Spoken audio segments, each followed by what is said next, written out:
무디 선생님은요, 언젠가 청중들에게 이런 질문을 했다고 합니다. 컵을 하나 들고 있으면서요, 여러분, 어떻게 하면 이 컵에서부터 공기를 제거할 수 있을까요? 라고 질문을 했다고 합니다. 그랬더니 컵을 보면 사람들이 이런저런 이제 생각들을 하는 거죠. 컵에서 어떻게 이 공기를 없앨까? 그랬더니 어떤 사람이 이렇게 얘기를 합니다. 펌프로 그 공기를 빨아들이면 됩니다. 그럼 될 것 같아요. 그런데 무디 선생은 얘기합니다. 그렇게 하면 컵 내부의 공기는 제거되지만 진공 상태가 되어서 압력에 의해서 컵이 깨집니다. 이렇게 얘기를 한 거예요. 그래서 사람들이 이런저런 여러 가지 의견들을 제시를 합니다. 그랬을 때 무디 선생은 이렇게 얘기합니다. 주전자를 들고 그 물을 컵에다 붓기 시작합니다. 주전자의 물을 컵에다 붓기 시작하니까 컵에 물이 차면서 공기가 하나도 없어지는 거예요. 그러면서 무디는 그렇게 얘기합니다.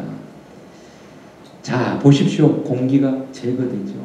이와 마찬가지로 기독교에는 죄를 여기저기에서 흡수함으로 제거되는 게 아니라 성령을 우리 안에 체험으로써 죄가 제거됩니다. 라고 이렇게 얘기를 했다는 거예요. 우리가 너무도 잘 알고 있는 탕세라고 하는 책을 쓴 파스칼이라고 하는 사람을 알 겁니다. 파스칼이 이렇게 얘기를 합니다. 사람이 혼자서 결혼하지 못하는 것처럼 성도는 혼자서 크리스찬이 될 수 없다. 남자와 여자가 결혼한 것처럼 성도는 성령을 받아야 예수님과 결혼하고 진정한 크리스찬이 될 수 있다라고 얘기했다는 거예요. 여러분, 파스칼은 유명한 과학자이고 철학자입니다. 그런데도 성령을 받지 않으면 진정한 크리스찬이 될 수 없다라고 이렇게 얘기를 합니다. 여러분, 이와 같이 성도가 하나님이 약속하시고 예수님이 마지막으로 약속하신 성령을 받으면 인간이 상상하지 못하는 놀라운 일들이 일어나고요. 놀라운 은혜와 축복을 받게 되는 줄 믿습니다. 그래서 부활하신 예수님이 하늘나라에 올라가시면서 얘기하죠. 마지막으로 너희들 예루살렘을 떠나지 말고 아버지의 약속하신 성령을 기다리라. 그러면 그걸 받게 될 것이다. 라고 말씀을 하셨다는 거예요. 이렇게 귀한 성령의 은혜를 받으려면 그럼 우리는 어떻게 해야 될까? 우리는 어떻게 해야 될까? 성령의 충만한 은혜를 받기 위해서 우리는 어떻게 해야 될까? 첫 번째가요. 바로 승천하신 예수님의 말씀을 믿음으로 성령을 받았다라는 거죠. 승천하신 예수님의 말씀을 믿음으로 성령을 받았다는 거죠. 4절 5절 우리 한번 볼까요? 사도와 함께 모이사 그들에게 분부하여 이르시되 예루살렘을 떠나지 말고 내게서 들은 바 아버지께서 약속하신 것을 기다리라. 요한은 물로 세례를 베풀었으나 나는 몇 날이 못되어 성령으로 세례를 받으리라 하셨느냐. 부활하신 예수님께서 하늘나라를 가기 직전에 제자들과 그 모인 사람들에게 얘기를 하는 거예요. 예루살렘 떠나지 마라. 아버지께서 약속하신 것을 몇 날이 못되어 너희들 받을 것이다. 라고 이렇게 얘기를 하셨다는 거예요. 이 약속의 말씀을 받은 초대교회 교인들은 예수님의 승천하신 후에 흩어지지 않고 평소에 자신들이 자주 가서 만났고 모였던 마가의 다락방에 모여서 그들이 기도했습니다. 보통 그래요. 기다렸다라는 거, 우리는 여기서 이제 예수님 마가 다락방에 모인 사람들을 봤을 때 예수님의 육신의 어머니와 형제들과 그리고 제자들과 많은 사람들이 토탈해 보니까 120명의 사람들이 마가의 다락방에 모였습니다.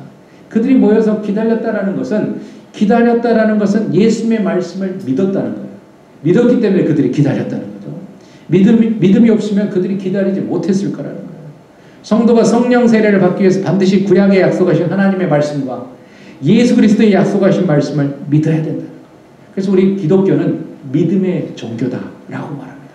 믿음으로 구원받고 하나님의 자녀가 되고 믿음으로 우리가 죄 용서받고요. 믿음으로 영생함을 받고요. 믿음으로 우리가 천국에 가는 거라는 거죠. 여러분, 이처럼 성령을 받는 것은 구약에서 하나님의 약속하신 말씀, 천국에 올라가시면서 성령을 보내준다고 말씀하신 예수님의 말씀, 또 이 세례 요한도 그런 얘기를 하죠. 세례 요한이 마태복음 3장 11절에 그럽니다. 나는 물로 세례를 베풀지만 예수님은 성령과 불로 너에게 세례를 베풀 것이다. 라고 이렇게 얘기를 했습니다. 여러분, 하나님 예수님 세례 요한이 동일하게 약속하신 말씀, 그 약속의 말씀을 의심하지 말고 믿어서 믿음으로 성령 세례를 받는 그런 축복을 누리는 여러분들 되시기 바랍니다. 두 번째로 우리가 성령의 은혜를 받기 위해서는 우리는 어떻게 해야 되냐? 두 번째, 성령의 은혜를 받으려면 성령의 은혜를 받는 자리에 참석해야 된다는 거예요. 은혜 받기 위해서 우리는 성령의 은혜를 받는 자리에 참석을 해야 된다는 거예요. 사도행전 1장 15절에 보면 그러죠. 모인 무리의 수가 약 120명이나 되었더라. 그때 베드로가 그 형제들 가운데 일어서서 이르되, 우리가 마가의 다락방에 120명의 사람들이 모였다는 거죠. 보통 우리가 예수님이 승천하시고 야 예루살렘 떠나지 말고 거기 모여라 라고 하면 보통 사람들 같으면 야 예수님 가셨어 이제 우리에겐 소망이 없어 라고 낙심하고 그냥 믿음도 버려버리고 그럴 수 있어요. 그렇지만 그들은 예수님 말씀대로 예루살렘을 떠나지 않았고, 적어도 120명의 사람들은 예루살렘을 떠나지 않았고요. 평소에 즐겨 모였던 마가 다락방에 모였다는 거죠. 가룟 유다를 제외한 11명의 제자와 예수님의 승천의 모습을 목격했던 120명의 사람이 마가의 다락방에 모였다는 거예요. 그래서 사도행전 1장 15절에 모인 무리의 수가 120명이었다라고 얘기하죠. 이들은 예수님의 약속하신 말씀을 믿고 한 자리에 모였는데, 모인 그 사람들이 성령의 충만함을 입었다라고 성경은 그렇게 얘기합니다. 여러분, 하나님께서 성령을 주시는 자리가 있어요. 하나님께서 성령을 주시는 자리가 있는데 그 자리가 어떤 자리냐? 바로 예배의 자리라는 거. 예배 드리는 자리라는 거. 우리는 하나님의 자녀이기 때문에 하나님의 말씀대로 살아야 됩니다. 말씀대로 살기 위해서 하나님의 말씀을 잘 들어야 됩니다. 말씀을 잘 듣기 위해서는 예배를 잘 드려야 된다. 그런데 말씀을 듣는데 왜 꼭 예배를 통해서 들어야 되느냐? 우리가 다른 데 들을 수 있는데 우리가 꼭 예배를 통해서만 들어야 되느냐? 왜 하나님의 말씀은 꼭 예배라는 형식을 통해서 들어야 되느냐라고 우리가 의문을 가질 수가 있습니다. 그건 하나님의 말씀은 지식으로 배우는 게 아니라 영으로 듣는 것이기 때문이라는 거예요. 그래서 하나님의 말씀은 말이라고 하는 언어를 통해서 전달되는 게 아니고 성령을 통해서 심령 가운데 전달되는 것이기 때문이라는 거예요. 말씀을 전달하는 성령님은 예배 가운데 계시기 때문이라는 거예요. 그래서 하나님을 찬양하고 갈망하고 그분을 높여 경배하고 그분의 말씀을 겸손히 기다리는 현장에 영으로 임하십니다. 그러므로 우리가 그 현장인 예배 가운데 내가 서 있어야 된다는 거예요. 나는 바로 그 예배의 자리에 나를 그 자리에 서도록 하기 위해서 예수님께서 십자가에 죽으셨다는 그 사실을 믿으시기 바랍니다. 다시 말해서 하나님의 말씀은 성령의 은혜와 함께 깨닫게 되는 것이지 지식을 통해서 습득되는 게 결코 아니라는 겁니다.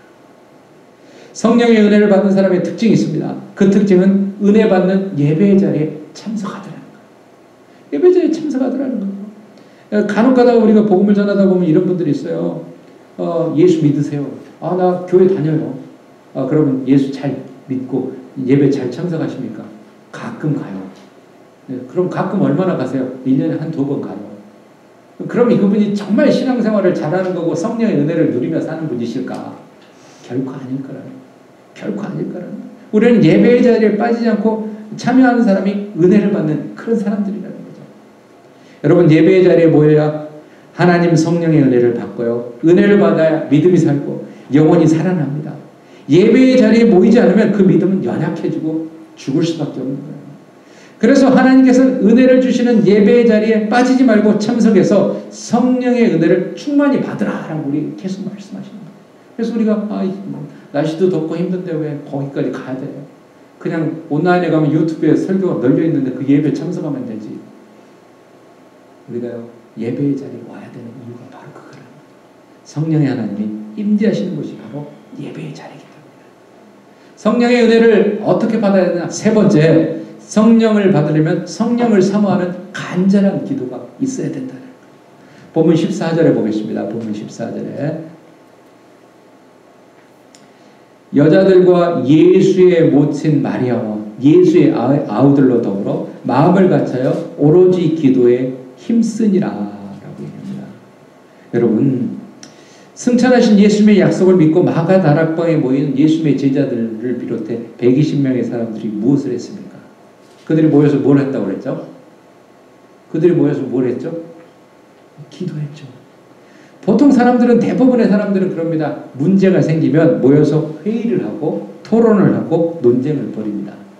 그러나 이 120명의 사람들은 모여서 무엇을 했습니까? 기도했다. 기도했다. 여러분, 성령은 신앙생활을 오랫동안 해서 받는 게 아닙니다. 성령은 내가 몇 대째 신앙생활을 했기 때문에 받는 게 아니에요. 성령은 내가 직분을 받았기 때문에 내가 받는 게 아닙니다. 성령은 모태신앙으로 받는 것도 아닙니다. 성령은 기도해야 받는 거예요. 우리 간절히 사모하며 기도해야 받는 거예요. 그래서 예수님이 하나님이 구하고 구하는 자에게 성령을 주신다라고 얘기합니다. 여러분 엄밀히 말하면 예수 믿는 사람들 중에 기도 안 하는 사람은 없어요. 기도는 해요. 다. 기도는 하는데 문제는 뭐냐면 차이점은 뭐냐면 기도를 하되 집중하지 않는 사람. 집중하지 않는 기도. 기도를 하면서 다른 생각하는 기도. 기도를 하면서 형식적인 기도. 기도를 하는데 우리가 묵상하면서 기도하는데 중언부언하는 거. 중얼중얼하다 그냥 끝나버려요. 이것도 집중하지 못한 기도의 대표적인 거예요. 그래서 우리가 외식적으로만 하는 기도 응답받지 못한다.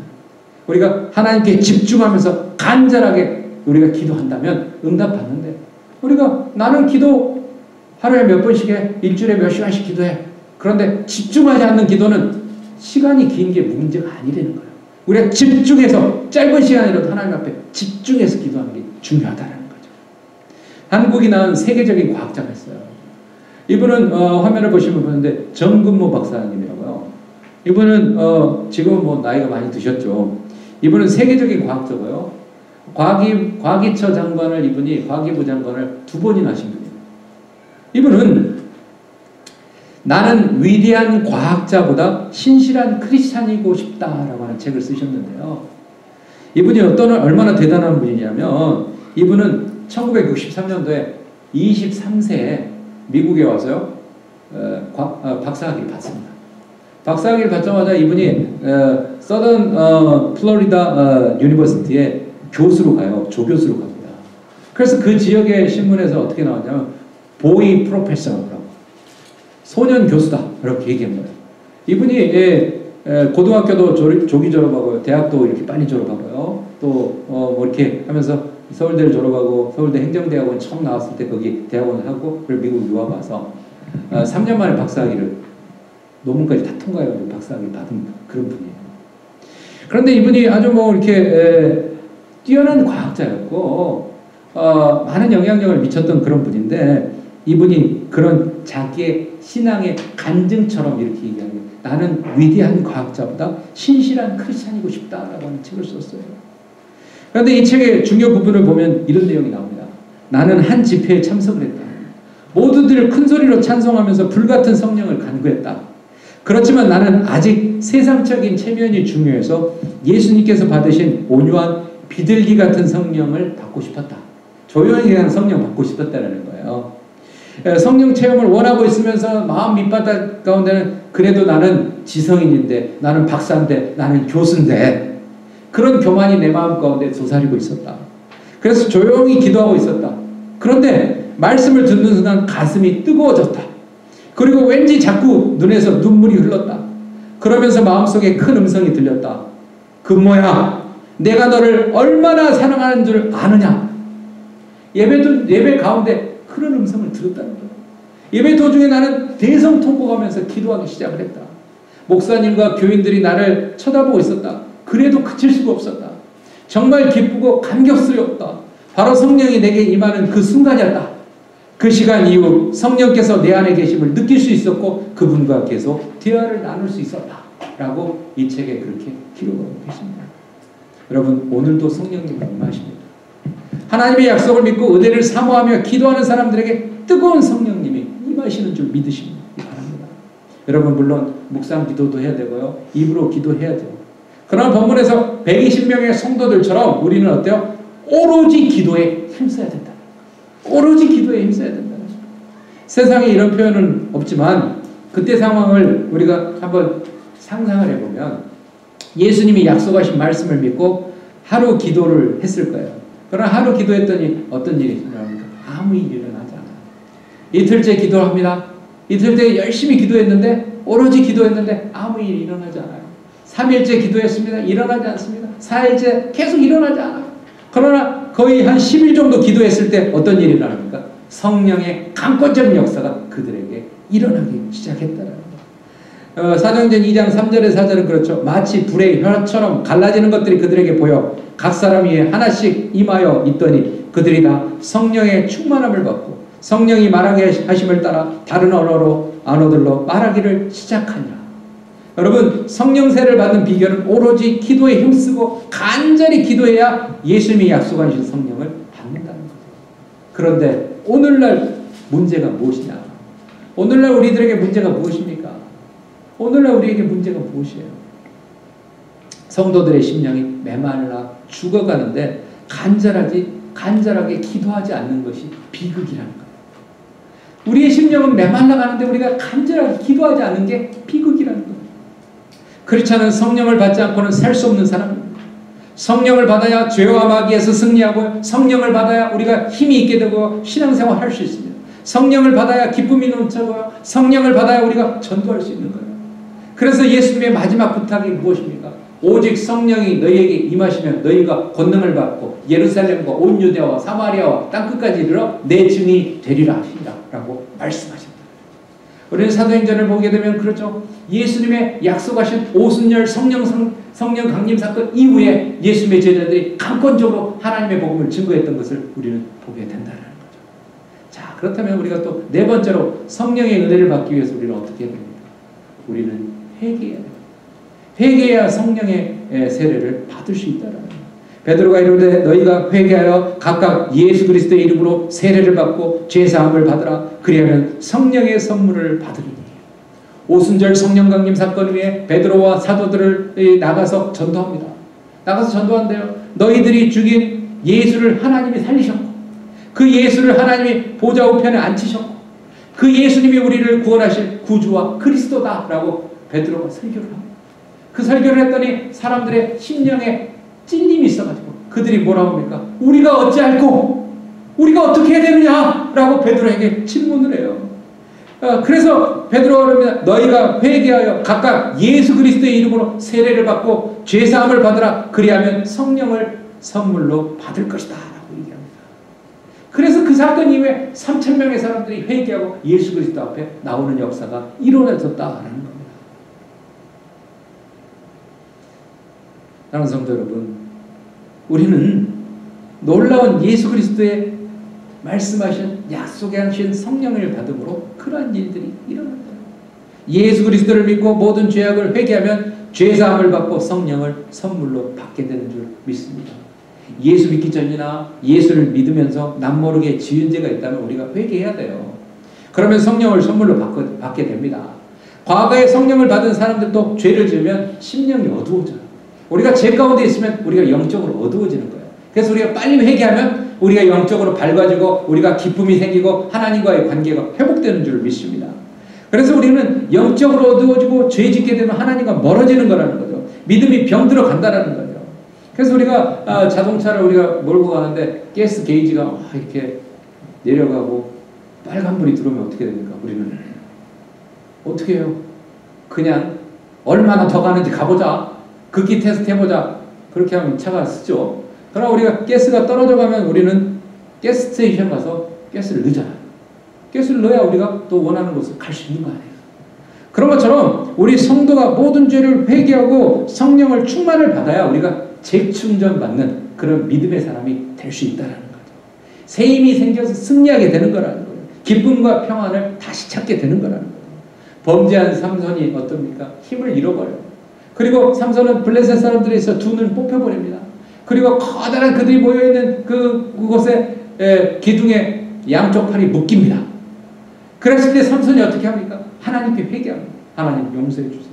하나님 원하옵기는 한 번만 저에게 더 기회를 주셔서 우리 이스라엘 사람들의 원수 이 블레셋 사람들 다 하나님 그들을 물리칠 수 있게 해주세요 라고 했더니 그에게 힘이 솟고 그가 회개했을 때 영역을 되찾고 그래야 블레셋 사람들을 무찔렀던 그 역사를 우리는 기억합니다.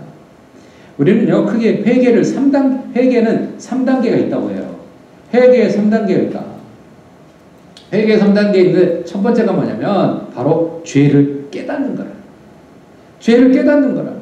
자기가 잘못했다는 것을 모르면 회개하지 않습니다. 왜? 내가 잘못한 게 없는데. 그래서 여러분들이 간혹가다 여러분의 친구나 여러분의 이웃이나 여러분의 가족들 가운데 여러분의 일가 친척들 가운데 복음을 전하는데 예수 믿어라 라고 해요. 나는 안 믿겠다. 예수 믿어야 우리가 죄사함 받고 우리가 구원받고 천국 간다라고. 나는 죄가 없는데, 나는 법 없이도 살 수 있는 사람인데 그렇게 얘기하는 사람이 간혹 있어요. 왜? 자기가 죄인이라는 걸 모른다는 거예요. 자기가 죄인이라는 걸 모르는 사람은 회개하지 않는다는 거예요. 우리가 중병에 걸린 사람들이요, 병을 치료하려면 먼저 자신이 병에 걸렸다는 걸 알아야 돼요. 병이 걸렸다는 거 알아야 자기가 치료를 받는 거죠. 그래야 병원을 가든지 약을 먹든지 대책을 세울 거 아닙니까? 마찬가지로 죄사함을 받으려면 먼저 자기가 죄인인 걸 깨달아야 된다. 깨달아야 된다. 회개의 두 번째 단계는 무엇이냐? 죄를 입으로 고백하는 단계입니다. 죄를 입으로 고백하는 단계예요. 요한일서 1장 9절에 이렇게 얘기하죠. 만일 우리가 우리 죄를 자백하면 그는 미쁘시고 의로우사 우리 죄를 사하시며 우리를 모든 불의에서 깨끗하게 하실 것이오 라고 얘기합니다. 중세 때는 죄수들을 가두는 곳이 없어서 중세 초기에는 그랬다고 해요. 배에 죄수들을 실어가지고요, 바다 한가운데 그 배에 가두어뒀다고 합니다. 그런데요, 그게 감옥의 역할을 했던 거예요. 그런데 이탈리아의 총독이 이 죄수들이 타고 있는 배를 순시하는 일이 있었대요. 그래서 총독이 가서 너는 무슨 이유 때문에 이 배에 이렇게 갇혀 있느냐라고 했더니 만나는 사람마다 모두가 얘기하는 게 한결같이 얘기하는 게 저는 죄가 없는데 너무 억울해가지고 이 배 감옥에 갇혀 있는 겁니다 라고 얘기해요. 묻는 사람마다 다 그렇게 얘기하더라는 거예요. 그런데 한 사람은 한쪽 구석에 고개를 숙이고 이렇게 있으려는 거예요. 그래서 총독이 그를 발견하고 물어보는 겁니다. 야, 너는 무슨 죄를 져가지고 이렇게 여기에 있는 거냐? 라고 했더니 그 사람이 얘기하는 겁니다. 총독하가 저는 죄인입니다. 저는 죄인입니다. 우리 가족들이요, 굶어 죽을 수밖에 없는 상황에서 제가 도둑질을 해가지고요, 우리 그러다 붙들렸습니다. 저 같은 놈은 벌을 받아 마땅합니다. 라고 얘기해요. 총독이 보니까 나머지 사람들은 다 억울해서 이 배에 갇혔는데 이 사람은 진짜 죄인이라는 거예요. 그래서 이 사람은 정말 뉘우치고 깨닫고 있구나. 이 사람을 빼줘야 되겠다는 생각에 총독이 얘기를 합니다. 이 괘씸한 놈! 하늘이 두렵지 않느냐? 이 배에는 죄인이 한 사람도 없는데 너 같은 죄인이 이 배에 있는 것은 부당하다.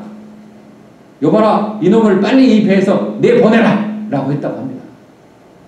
총독은 자신의 잘못을 인정했던 그 사람을 사면해 주었던 것처럼 하나님도 우리가 죄를 인정하고 고백할 때 용서해 주십니다. 하나님, 저는 죄인입니다. 하나님, 저는 죽을 수밖에 없는 존재입니다. 라고 하면 하나님은 우리 죄를 용서해 주신 그런 분이다라는 거예요. 죄의 회개의 세 번째 단계가 뭐냐? 세 번째 단계는 돌아서는 겁니다. 돌아서는 거예요. 여러분이 예배를 마치고 집을 향해 차를 몰고 가는데 평소에는 레프턴을 했는데 오늘은 라이턴을 하고 가고 있었대요. 한참 가다가 생각하니까 내가 잘못 갔네 라고 하면 어떻게 해요? 차를 돌려서 가죠. 돌려가지 않으면 어때요? 집하고 반대쪽으로 계속 가게 되는 거예요. 이와 마찬가지로요, 우리가 잘못된 길을 갔다라고 하면 우리가 돌이키는 것처럼 우리가 회개도 마찬가지예요. 잘못된 길로 갔다라는 것을 깨달으면 당장 그 길에서 돌아서야 되는 게 회개라는 거예요. 그런데 잘못된 길로 가는 것을 깨닫고 잘못된 길로 가고 있다고 고백을 하면서도 돌아서지 않는다면 진정한 회개가 아니라는 거예요. 하나님께 지은 죄, 사람에게 지은 죄, 알게 지은 죄, 모르게 지은 죄, 죄를 깨닫고 돌아서서 회개하면 하나님이 약속하신 성령을 주시는 줄 믿으시기 바랍니다. 다섯 번째로 우리가 성령의 은혜를 받기 위하면 어떻게 해야 되느냐? 말씀을 들을 때 성령을 받는다라는 거죠. 말씀을 들을 때 성령을 받는다는 거예요. 사도행전 10장 44절에 46절 베드로가 이 말을 하죠. 베드로가 이 말을 할 때 성령이 말씀 듣는 모든 사람에게 내려오시니 베드로와 함께 온 할례 받는 신자들이 이방인에게서 성령 부어 주심으로 말미암아 놀라니 이는 방언을 말하며 하나님 높임을 들음이로라. 여러분, 이방인 가운데 맨 처음 성령 받은 사람이 누군 줄 아세요? 이방인 가운데 맨 처음 성령 받은 사람이 누구냐? 그 사람이 바로 백부장 고넬료였습니다. 백부장 고넬료였는데 이 사람은 당시에 로마가 이스라엘 지배한 장입니다. 100명의 군인들을, 병사들을 다 통솔하는 장교예요. 이 사람이 백부장 고넬료였는데 이 사람이 하나님을 경외하고 항상 기도하며 구제하며 살았던 그런 사람이에요. 그러니까 예수를 믿는 사람이었고 참 신실한 사람이었고 많은 사람들 도와주는 구제하는 그런 사람이었어요. 그러니까 이 사람은 로마의 장교였지만 사람들로부터 인정받는 그런 사람이었다는 거죠. 그런데 하루는 고넬료가 기도하는데 천사가 얘기합니다. 너의 기도와 구제가 하나님께 상달되었으니 베드로를 강사로 초청해라. 그렇게 들리는 거예요. 그래서 베드로를 초청을 합니다. 그러니까 베드로가 초청해서 고넬료의 집에 방문을 해요. 베드로는 어떤 사람입니까? 로마가 통치하는 식민지 지배국에 말하자면 어부 출신의 사도였어요. 그러니까 베드로와 고넬료는 어떤 면에서 보면은 좀 이렇게 비교가 되지 않는 그런 사람이죠. 그런데 베드로를 하나님의 영이 천사가 얘기해서 초청한 사람이기 때문에 이 고넬료라는 사람은 베드로가 자기 집에 들어오자마자 큰절을 합니다. 베드로 선생님 하면서 큰절을 해요. 그러자 베드로가 그렇게 얘기하죠. 나도 사람이다 라고 하면서 그렇게 얘기를 해요. 그래서 베드로와 고넬료가 겸손하게 말씀을 들으며 성령을 받았듯이 겸손하게 말씀을 들었어요. 그게 바로 고넬료라는 사람의 훌륭한 점이었잖아요. 데살로니가 교인도 마찬가지입니다. 사도 바울이 하나님의 말씀을 전해줍니다. 전해줬더니 데살로니가 사람들이 어떻게 해요? 바울이 전하는 그 말씀을 하나님의 말씀으로 받아들였다. 데살로니가전서 2장 13절에 그렇게 얘기합니다. 이러므로 우리가 하나님께 끊임없이 감사함은 너희가 우리에게 들은 바 하나님의 말씀을 받을 때 사람의 말로 받지 아니하고 하나님의 말씀으로 받음이니 진실로 그러하도다. 이 말씀이 또한 너희 믿는 자 가운데서 역사하느니라. 여러분, 말씀 앞에 완전히 자기를 엎드리는 사람, 겸손하게 자기를 낮추는 사람, 그 사람이 성령 충만을 받을 수 있다는 사실을 믿으시기 바랍니다. 사랑하는 성도 여러분, 한 사람의 영국인과 한 사람의 미국인이 있었다고 합니다. 근데 이 미국인이 영국인에게 얘기합니다. 내가 이 두 사람이 나이아가라 폭포에 소용돌이 치는 그 물을 보면서 있는데 미국인이 얘기하는 겁니다. 이 세상에서 가장 강력하면서도 가장 절제된 사장된 능력을 내가 보여주겠다. 그래서 영국인을 데리고 이 미국인이 나이아가라 폭포 지하 쪽으로 데려갑니다. 지하 쪽으로 가서 이제 야 봐라, 세상에서 가장 강력한 힘인데 가장 사장된 능력이다 라고 이렇게 얘기를 합니다. 그랬더니 영국 사람이 그렇게 얘기합니다. 그렇지 않네 친구. 세상에서 가장 강력하고 사장된 능력은 폭포수가 아니라 살아계신 하나님의 성령일세 라고 이렇게 얘기를 했다는 거예요. 하나님과의 만남이 더 이상 설레지 않고 그분의 말씀이 우리의 영혼을 깨우치지 못한다면 우리의 영적인 신호등은 이미 빨간불입니다. 빨간불이라. 내가 영적으로 빨간불이 켜져 있다는 걸 기억하시기 바랍니다. 평온함이 아니라 나태함과 세상이 주는 만족에 취해 있는 그리스도인, 영적인 성장을 더 이상 바라지 않고 원치도 않고 그냥 이대로가 좋다고 말하는 그리스도인, 오늘 우리의 모습과 닮지 않았냐. 우리에게 매일 새로운 은혜가 필요합니다. 능력 있는 그리스도인으로 살아가기 위해선 하나님의 사랑과 지혜가 필요합니다. 영적인 갈급함이 사라진 상태를 위해서 기도하시기 바랍니다. 영혼의 빛이 완전히 사라지기 전 다시 주님의 사랑의 손에 온전히 매이기를 원합니다. 하나님께서 교만한 사람을 대적하고 겸손한 사람을 은혜와 축복을 주신다고 성경은 얘기합니다. 마지막 때를 살아가는 여러분, 지금은 영적으로 참으로 혼란한 시대입니다. 이럴 때일수록 우리가 나아가야 할 방향은 믿음을 가지고 모여서 기도하고 회개하면서 말씀을 듣는 가운데 성령의 충만함을 받기 위해서 힘쓰고 그것을 우리가 노력해야 되는, 우리가 가야 될 방향이라는 것을 잊지 마시고 늘 성령 하나님과 함께하는 충만한 삶을 사시는 저와 여러분 모두가 되시길 주님의 이름으로 축원합니다. 기도하겠습니다. 거룩하신 하나님, 성령 강림주의를 통하여 우리가 생각합니다. 하나님, 우리가 신앙생활을 분명히 하긴 하는데 더 이상 하나님 만나는 게 설레지 않고 그분의 말씀이 우리의 영혼을 깨우치지 못한다면 우리의 영적인 신호등은 빨간불이 켜져 있는 거라는 거 우리가 깨닫게 하시고 우리의 나태함과 세상이 주는 만족에 취해 있는 그런 그리스도인은 아닙니까? 그냥 우리가 영적으로 성장을 더 이상 바라지도 않고 그냥 이대로가 좋다고 말하는 그리스도인은 아닙니까? 하나님, 영적으로 혼란한 이 시대에 이럴 때일수록 우리가 하나님께 나아가게 도와주시고 우리의 믿음의 성장을 위해 더욱더 힘쓰게 도와주시고 모여서 기도하게 도와주시고 우리 자신을 되돌아보며 항상 회개하게 도와주시고 말씀을 듣는 가운데 항상 우리가 말씀의 은혜를 구하며 성령의 충만함을 구하며 살아가는 우리 모두가 되게 도와주옵소서. 그래서 우리가 성령 강림주의를 통하여 더욱더 새로워지는 계기를 맞이하는 우리 모두가 다 되게 도와주옵소서. 예수 그리스도 이름 받들어 간절히 기도합나이다.